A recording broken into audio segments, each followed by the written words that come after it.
Hello, future officers. Welcome you all to Academy Defense. My name is Raviraj. I hope you all are doing well. So आज हम करेंगे class 6 science and CRT chapter 10 ninth chapter तक हमने already complete करवा दिया है। आप playlist में जाके बाकी वीडियोस देख सकते हो। और ये जो हम पोर्शंस करवा रहे हैं जितने भी एनसीईआरटी सीरीज़ हैं ये डिफेंस एग्जामिनेशंस ओरिएंटेड है। Defence examinations plus UPSC civil service examinations, defence examinations like CDS, CAPF, NDA and AFCAT examinations और सिविल सर्विस का जो एग्जाम होता है। तो I hope you all will like this series and end तक बने रहो, बहुत इंफॉर्मेटिव वीडियो ये होने वाली है। तो आज हम इसमें वही सब डिस्कस करेंगे क्योंकि हालांकि ये क्लास 6 है तो इसमें हम लोग वही सब डिस्कस करेंगे जो इंपॉर्टेंट है, क्योंकि इसमें काफ़ी ज़्यादा इरेलेवेंट पार्ट है, स्टोरीज वाइज पार्ट है, तो वो हम सब डिस्कस नहीं करेंगे सो दैट कि हमारा फटाफट चैप्टर कंप्लीट हो जाए और हम चैप्टर 7 क्लास 7, 8 और 9 की एनसीईआरटीज कंप्लीट कर लें। तो यहाँ पे स्टोरीज ऑफ ट्रांसपोर्ट बेसिकली थोड़ा सा इन्फॉर्मेशन दिया गया है कि पहले हम जो ट्रांसपोर्ट करते थे वो एनिमल वगैरह यूज़ किया जाता था ट्रांसपोर्ट के लिए, ठीक है, एनिमल्स और जो भी छोटे मोटे चीज़ों का यूज़ किया जाता है ट्रांसपोर्ट के लिए। लेकिन आज के ज़माने में जो डेवलप हुई है ट्रांसपोर्ट, वहाँ पे हम लोग बोट्स यूज़ कर रहे हैं, व्हीकल्स यूज़ कर रहे हैं, ट्रेन यूज़ कर रहे हैं, रेलवेज यूज़ कर रहे हैं, तो ये सब सभी चीज़ें यूज़ करी जा रही है। फिर invention of wheel made a great change of modes of transport. तो व्हील का जो इन्वेंशन हुआ उसके साथ साथ ट्रांसपोर्टेशन में काफ़ी ज़्यादा रिवोल्यूशन आ गया, क्योंकि व्हील जो होती है ना, व्हील गोल होती है जिसके वजह से ट्रांसपोर्ट इजी हो गया। कोई भी ट्रांसपोर्ट का आप वाहन देख लो, व्हीकल्स देख लो, उसमें जो चक्के होती है ऑब्वियसली गोल ही होता है। तो गोल चक्का होने की वजह से क्या हुआ कि चीज़ें स्पीड चलने लग गई। आप मालगाड़ी से लेकर रेलगाड़ी तक देख लो, उनका चक्का जो है वो गोल है, ठीक है। तो इससे क्या हुआ, ट्रांसपोर्टेशन में बहुत सुविधा हुई, कोई भी व्हीकल हो जाए उसका चक्का गोल ही है। फिर यहाँ पे until the beginning of 19th century people still dependent on animals, boat, ships to transport. तो 19th सेंचुरी के आसपास तक लोग क्या थे, वो एनिमल्स वगैरह पे ही डिपेंडेंट थे, बोट्स पे ही डिपेंडेंट थे ट्रांसपोर्ट के लिए, ठीक है। इवन हड़प्पन सिविलाइजेशन में भी बोट्स ही यूज़ किया गया था, बहुत like 2000-3000 years ago boats use किया गया था for the transport of materials from Harappa to Oman and Yemen side. तो यहाँ पे स्टीम इंजन का फिर इन्वेंशन हुआ अराउंड 1850s के आसपास। उसके बाद से इंडस्ट्रियलाइजेशन स्टार्ट हो गई और फिर न्यू मीन्स ऑफ ट्रांसपोर्ट यहाँ पे डेवलप होना स्टार्ट हो गया, जैसे रेल रोड्स हो गया और स्टीम इंजन वगैरह और रेलवेज वगैरह ये सब स्टार्ट हो गई। यहाँ से एक और क्वेश्चन बन सकता है हिस्ट्री का कि जो मिर्ज़ापुर है यूपी में, तो मिर्ज़ापुर होता था कॉटन का सेंटर, वहाँ पे कॉटन काफ़ी ज़्यादा उगाई जाती थी और कॉटन का ट्रांसपोर्ट का सेंटर हुआ करता था Mirzapur. It was a hub of cotton, but after the invention of railways उस जगह का रेलेवेंस खत्म हो गया और बॉम्बे एरिया जो है उसका रेलेवेंस बढ़ गया, क्योंकि पोर्ट ट्रांसपोर्ट काफ़ी ज़्यादा होती थी बॉम्बे से। तो रेलवेज का जैसे इन्वेंशन हुआ तो मिर्ज़ापुर का रेलेवेंस ही घट गया। तो क्वेश्चन ऐसे पूछा जाता है कि which city relevance decreases after the invention of railway in India, तो it was Mirzapur. Move on करते हैं आगे। तो यहाँ लिखा हुआ है the early 19 years of 1900 saw the development of aeroplanes. Basic इसमें एग्जाम में कुछ नहीं पूछेगा, सिर्फ एक सिंपल वो बता रहा हूँ, इसका स्टेटमेंट है। Electric trains, monorail, supersonic aeroplanes and spacecraft are some of the contribution of the 20th century. फिर हम मूव ऑन करते हैं इंपॉर्टेंट पार्ट पर। यहाँ पे लिखा हुआ है कि here is how is the try to measure the length of the disc using a danda and गिल्ली। तो अभी आज के डेट में भी अगर आप कोई भी चीज़ मेजर करते हो रफली, तो क्या होता है कि केहूनी से लेके उंगली तक जो डिस्टेंस होता है वो हम लोग लेके मेजर करते हैं, या हमारे शोल्डर से लेके उंगली तक 1 मीटर का डिस्टेंस मान के मेजर किया जाता है। तो वही चीज़ यहाँ पे लिखा गया, ये बॉक्स आप फिगर देख सकते हो, डंडा और गुल्ली से मेजर किया जा रहा है। मतलब पहले कुछ मेजर करने का जरिया नहीं हुआ करता था, इसी रीज़न से जो भी सामान मिल जाए उसको एक रेफरेंस लेके लोग मेजर करते थे चीज़ों को। तो इंपॉर्टेंट उतना कुछ है नहीं, जो मैं पढ़ा रहा हूँ वही आप देख लो यहाँ से। तो यहाँ देखो, the tailor needs to measure the length of the cloth if you to know if it is enough to stitch a kurta. The carpenter needs to measure the height and weight of the cupboard to know how much wood he need. तो basically measurement का यहाँ पे importance बताया जा रहा है कि किसी भी चीज़ को किसी भी काम को कंडक्ट करने के लिए वहाँ पे जैसे कारपेंटर हो जाए या टेलर हो जाए, तो उनको भी मेजरमेंट की आवश्यकता होती है, किसी भी कपड़ा बनाए या अपना लकड़ा बनाए या जो भी बनाना है उनको टेबल वगैरह बनाने के लिए।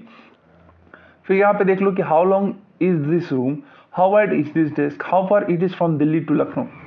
तो ये सब कैसे पता चलता है, ऑब्वियसली किसी एक लेंथ, किसी एक यूनिट की वजह से पता चलता है। जैसे दिल्ली से लखनऊ का डिस्टेंस कितना है, तो it must be around 600, 700, 800 kilometre के आसपास, है ना।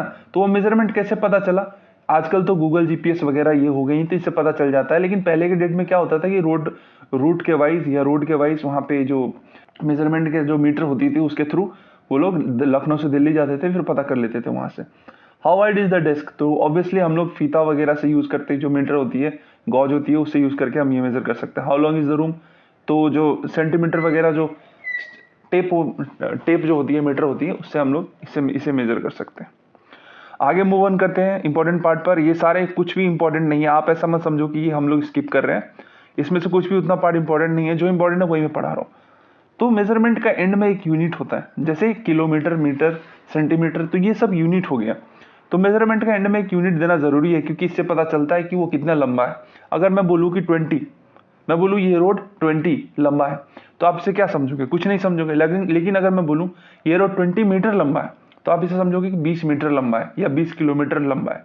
ठीक है, तो यूनिट का उतना इंपॉर्टेंस, बहुत ज्यादा इंपॉर्टेंस होता है किसी भी चीज को एक्सप्रेस करने के लिए। फिर the result of the measurement is expressed in 2 parts, one part is number and the other part is the unit of measurement. Exactly वही चीज मैंने बोला। जैसे मैंने बोला यहाँ पे 20, तो इसे आप क्या समझोगे, कितना लंबा है? कुछ आइडिया नहीं लगेगा। अगर मैं बोलूँ कि ये 20 किलोमीटर है, तो आपको समझ में आ जाएगा कि ये 20 किलोमीटर है या 20 मीटर है। ठीक है, जमीन आसमान का फर्क है मीटर और किलोमीटर में। तो यूनिट का बहुत इंपॉर्टेंट रोल होता है किसी भी चीज को एक्सप्लेन करने के लिए, किसी भी मेजरमेंट को। फिर यहाँ पे आप देख लो कि qubit as the length of from the elbow to the fingertips was used in ancient Egypt and was accepted as a unit of the length of other parts of world। तो कहने का मतलब ये है कि एल्बो से लेके finger tips तक, मतलब हमारी बीच वाली उंगली तक, और एल्बो का जो लेंथ है उस तरह से उससे मेजर किया जाता था इजिप्ट में। तो इजिप्ट में पहले इसी प्रकार से मेजर किया जाता था, एल्बो से लेके फिंगर टिप्स तक। ये एक जरिया हुआ होता था लोगों का मेजर करने का। ठीक है, तो ऐसा पूछ सकता है यूपीएससी में, यहाँ से क्वेश्चन बन सकता है कि एल्बो से लेके फिंगर टिप्स तक मेजर करने का जो प्रोसीड्यूर था पहले कहाँ देखा गया था, तो ये था इजिप्ट। आंसर क्या होगा? इजिप्ट। इसी के साथ और इंपॉर्टेंट पोर्शन पे आते हैं। यहाँ पे लिखा गया कि in 1790 the French created a standard unit of measurement called the metric system. तो मेट्रिक सिस्टम ऑफ मेजरमेंट कब डिस्कवर हुआ? 1790 में। और इसको किसने डिस्कवर किया था? फ्रेंच, एक वहां मतलब फ्रांस के लोगों ने इसको डिस्कवर किया था, मेट्रिक सिस्टम को। ठीक है, तो क्वेश्चन सिंपल बन जाएगा, मेट्रिक सिस्टम कहाँ डिस्कवर हुआ था? तो फ्रांस में। और कौन से ईयर में हुआ था? 1790। तो फैक्चुअल एक दो क्वेश्चन यूपीएससी पूछता है, वो आराम से आप इसे आप क्लियर कर सकते हो। For the sake of uniformity scientist all over the world have accepted a set of standard units of measurement. The system of units now is called international system of units, ऐसा unit. तो through out the world कौन से एक कोई unit होता है जो through out the world वो यूनिट माना जाता है? जैसे मैंने अभी हालांकि एग्जांपल दिया 20 किलोमीटर, इसको हटाओ, आप समझो 20 मीटर। तो 20 मीटर का मतलब क्या हुआ? मीटर जो है ये हो गया एसआई यूनिट। ठीक है, मीटर हो गया एसआई यूनिट। वैसे ही केजी एंड ग्राम हो गया सीजीएस यूनिट एंड केजी हो गया एसआई यूनिट। तो इसी प्रकार से जैसे एसआई यूनिट इंडिया में माना जाता है, उसी प्रकार से आप यूएसए जाओ तो यूएसए में भी केजी को एसआई यूनिट माना जाएगा। तो इसको इसलिए कहा गया इंटरनेशनल सिस्टम, इसलिए कहा गया है कि through out the international countries में भी इस यूनिट को सेम माना जाता है जो इंडिया में माना जाएगा। ठीक है, तो ऐसे में क्या होगा, कोई भी चीज को कैलकुलेट करने में दिक्कत नहीं होगी। तो आप यहाँ पे समझो इसका एक और छोटा सा एग्जांपल देता हूँ। सपोज इंडिया से कोई साइंटिस्ट गया अमेरिका में, तो इंडिया का साइंटिस्ट बोलता है 20 मीटर। ठीक है, इंडिया का साइंटिस्ट बोलता है this piece of thing is 20 metre in length. तो अमेरिका का साइंटिस्ट कैसे समझेगा कि 20 मीटर का मतलब क्या होता है? वो भी समझेगा कि 20 मीटर का मतलब मीटर की लंबाई होती है। क्यों? क्योंकि इंटरनेशनल यूनिट ऑफ सिस्टम उसने भी पढ़ा हुआ है। जो अमेरिका का साइंटिस्ट है उसने भी इंटरनेशनल सिस्टम ऑफ यूनिट्स पढ़ा हुआ है, उसको पता है कि मीटर का मतलब क्या होता है।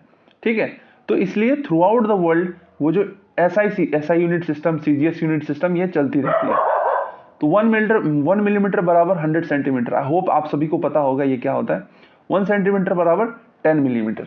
ठीक है, तो होप ये छोटा छोटा चीज है जो आप लोग पढ़ लो तो इजी रहेगा, क्योंकि न्यूमेरिकल्स क्वेश्चन एक दो पूछ लेते हैं कभी कभार, तो उसको कन्वर्जन करने में ये सुविधा होगी इससे।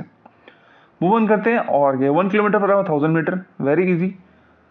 फिर एक और इंपॉर्टेंट पॉइंट पे मूव ऑन करते हैं। यहाँ पे कुछ भी इंपॉर्टेंट नहीं है, ऐसे मत समझो कि स्किप कर रहा हूँ। ठीक है, काफी ज्यादा रिसर्च करने के बाद मैं पढ़ाता हूँ, तो जो भी इररिलेवेंट पार्ट है वो बिल्कुल नहीं पढ़ाता, क्योंकि यहाँ पे सारा चीज जो स्टोरी करा गया है, जो भी पार्ट है वहाँ पे स्टोरी बोला गया है, तो स्टोरी पढ़ के हमें कोई फायदा नहीं होने वाली। जो भी पढ़ेंगे एग्जाम से रिलेटेड पॉइंट पढ़ेंगे।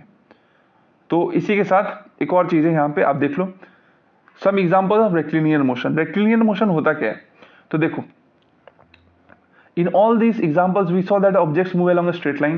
The type of motion is called rectilinear motion. तो कोई भी ऑब्जेक्ट जब सीधी लाइन में चले तो उसको हम कहेंगे रेक्टिलिनियर मोशन। ठीक है, सपोज एक गाड़ी है और वो स्ट्रेट चली, ना लेफ्ट गई ना राइट गई, एकदम सीधी चली, तो कोई भी ऑब्जेक्ट का जो मोशन स्ट्रेट लाइन में होता है उसको हम कहते हैं rectilinear motion. Straight line motion नहीं कह सकते, उसको हम कहेंगे रेक्टिलिनियर मोशन। सिंपल, ठीक है, सिर्फ एक बेसिक डेफिनेशन है, वो आपको समझने की जरूरत है, उससे ज्यादा कुछ नहीं पूछेगा। In some cases an object repeats its motion after some time. This type of motion is called periodic motion. तो periodic motion का एग्जांपल ले लो, जैसे ये टेबल फैन यहाँ पे दी गई है, तो टेबल फैन देखो, अगर यहाँ पे एक रोटेशन वाला ना एक बटन होता है, तो वो बटन आप दबा दोगे तो टेबल फैन ना टू एंड फ्रो होते रहेगा। समझ रहे हो ना, रूम में मतलब एक कोने से दूसरे कोने घूमते रहती है टेबल फैन की हवा। तो वो चीज क्या होगा, इसको कहेंगे हम टू एंड फ्रो मोशन, इसको कहेंगे टू एंड फ्रो मोशन। ठीक है, तो इस चीज का मोशन को कहते हैं टू एंड फ्रो। और ये आपको कहाँ कहाँ ऑब्जर्व होता है, एक तो ये टेबल फैन हो गया, दूसरा आपका हो गया पेंडुलम। पेंडुलम का जैसे यहाँ पे बल्ब झुली होती है, और क्या होता है टाइम टू टाइम ऐसे ऐसे रोटेट होते रहती है, कभी यहाँ पे आई तो कभी यहाँ पे आई। तो ये जो टू एंड फ्रो मोशन होता है ना पेंडुलम का, उसको हम कहेंगे पीरियोडिक मोशन। ठीक है, इसको कहेंगे पीरियोडिक मोशन, क्योंकि टाइम टू टाइम क्या है, पेंडुलम इधर उधर होते रहता है, इस साइड इस साइड इस साइड इस साइड, इस तरह से। सेम पंखा के साथ, तो पंखा का जो मोशन है ये भी हम कहेंगे पीरियोडिक मोशन का पार्ट है। ठीक है, एग्जांपल के लिए देख लो, यहाँ पे पेंडुलम दी गई है, और a branch of a tree moving and to and fro motion of a child on a swing string on a guitar on the membrane of drums. तो कहने का पॉइंट ये है कि मेम्ब्रेन ऑफ ड्रम्स, तो ये तबला है ना, तबला का जो पतला वाला पार्ट है जिससे साउंड प्रोड्यूस होता है, ये बनी होती है एक मेम्ब्रेन से, जानवर का मेम्ब्रेन से बना होता है। और जैसे ही हम सब तबले को स्पैंग करते हैं या जब तबले को बजाते हैं, तो इसमें एक वाइब्रेशन प्रोड्यूस होती है जिससे म्यूजिक बनता है, म्यूजिक प्रोड्यूस होता है। तो ये वाइब्रेशन जो है यही एक्चुअली टू एंड फ्रो होती है। वाइब्रेशन जो है अप एंड डाउन इस तरह से होती रहती है, तो एक पीरियडिक मोशन क्रिएट करती है। तो इसको भी जो तबला का मोशन है ये भी पीरियडिक मोशन क्रिएट करता है, हेंस ये एक आपका पेंडुलम की तरह एक्ट करता है, जिसको हम लोग टू एंड फ्रो मोशन कहेंगे। ठीक है, motion of a child swinging, जैसे झूला पे बच्चा आगे पीछे आगे पीछे आगे पीछे झूल रहा है, राइट, तो वो भी एक टू एंड फ्रो मोशन का भी पार्ट है, तो इसको हम कहेंगे periodic motion. Strings on a guitar, guitar की जो तारे बजाते हो ना, तो ये म्यूजिक साउंड प्रोड्यूस करता है, ऐसे ऐसे वाइब्रेट होती है तार, राइट, तो ये भी एक पीरियडिक मोशन का पार्ट है, ये भी एक टू एंड फ्रो मोशन है। तो टू एंड फ्रो पूछ लेगा यहाँ पे कि टू एंड फ्रो मोशन का एग्जाम्पल कौन कौन से हैं। तो पहला क्या है, motion of a child swinging, child on a swing, strings of a guitar, membrane of the tabla या ड्रम्स। ठीक है, these are the parts of to and fro motions. Even the pendulum is a part of to and fro motions. ये example यहाँ पे देख लो, A B C D, जो bell की साउंड होती है, tabla, guitar and the pendulum, this are the part of to and fro and periodic motions, right. Moving on to the important part, the ball is rolling on the ground, rotating as well as moving forward along the ground, thus the ball undergoes a rectilinear motion as well as rotational motion। तो यहाँ पे कहने का point ये है कि जैसे ball को अगर हम ढला देते हैं नीचे की तरफ, तो वो गुरकती भी है और वो आगे भी मूव करती है। तो हेंस जब बॉल नीचे की तरफ मूव करता है तो वो सीधा स्ट्रेट लाइन में मूव करता है, पहला पॉइंट। और दूसरा क्या है, वो गोल गोल घूम के मूव करता है, राइट, वो गोल गोल घूम के बॉल मूव करता है। तो बॉल जब नीचे की तरफ जाती है तो उसमें दो चीजें मेंशन देखी जाती है, पहला रोटेशनल मोशन और दूसरा रेक्टिलिनियर मोशन।